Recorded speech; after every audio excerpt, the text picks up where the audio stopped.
6 na oras nirereklamo ng ilan sa inyo? Eh di mag half day na lang kayo.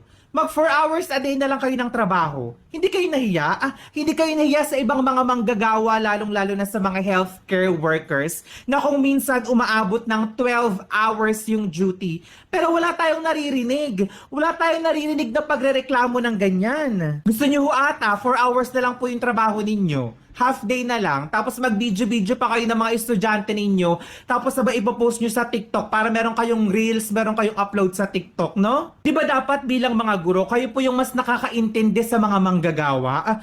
Parang 6 hours, sobrang dami nyo ng reklamo. Hindi nyo ba naisip yung ibang mga tao dyan na higit pa 6 hours yung trabaho araw-araw? Mga medical professionals, mga nagtatrabaho sa construction, mga security guard, mga call center agents, hindi nyo ba naisip yung mga taong yun? Sabihin natin na oo, mahirap yung trabaho ninyo. Bakit? Meron bang madaling trabaho? Kaya nga sinabing trabaho kasi mahirap po yan. Kaya huwag niyo pong sasabihin na ay ang hirap po kasi ng trabaho namin kaya gusto namin less than 6 hours lang po kami magtatrabaho.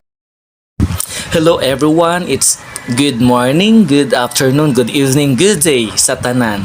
So this video is in response no sa video nga gi-post ni Tito Mars, kinsa na si Mars, about sa 6 hours teaching load sa mga teachers nga gasigi ko nagreklamo ang mga teachers. Before ko mo continue no sa ako ang istorya or isulti, I just want to emphasize that sa imuha Tito Mars that you are not a teacher. That is why wala ka kahibaw kung unsa ang kinabuhi sa usa ka teacher, wala ka kahibaw kung unsa ang tinuoray nga trabaho sa usa ka teacher, ug wala ka kahibaw kung unsa gahatag og respeto og paghigugma ang usa ka teacher sa iyahang mga ginsakpan. So karon nagreklamo ko ng mga teacher tungod sa 6 hours plus nga teaching load.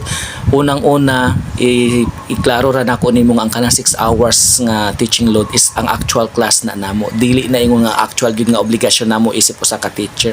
Kung ato ang basihan no, ang trabaho sa usa ka teacher walay hunong kay humana mo sa eskwelahan magsige pa mi og monitor og obserba na sa mga estudyante dito sa ilang panimalay through texting, through messaging, through call, tanan-tanan para lamang sa ilahang kalambuan. That is why ang paghigugma, pagrespeto na mo isip ng mga teacher sa mga estudyante is sobra-sobra pa. So you do not have a right to say that, to do that against sa mga teachers because once and foremost, naging estudyante ka, gihigugma ka o respeto ka sa imong mga teacher kaniadto pa, dawaton man nimo or dili. Okay?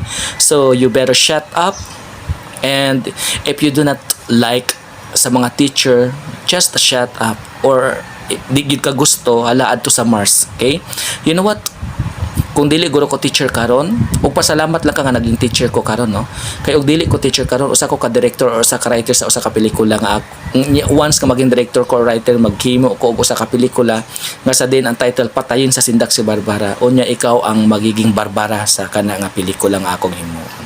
Again, Tito Mars, you are not a teacher, so you have no substance at all. Bye bye. This is Teacher Joey.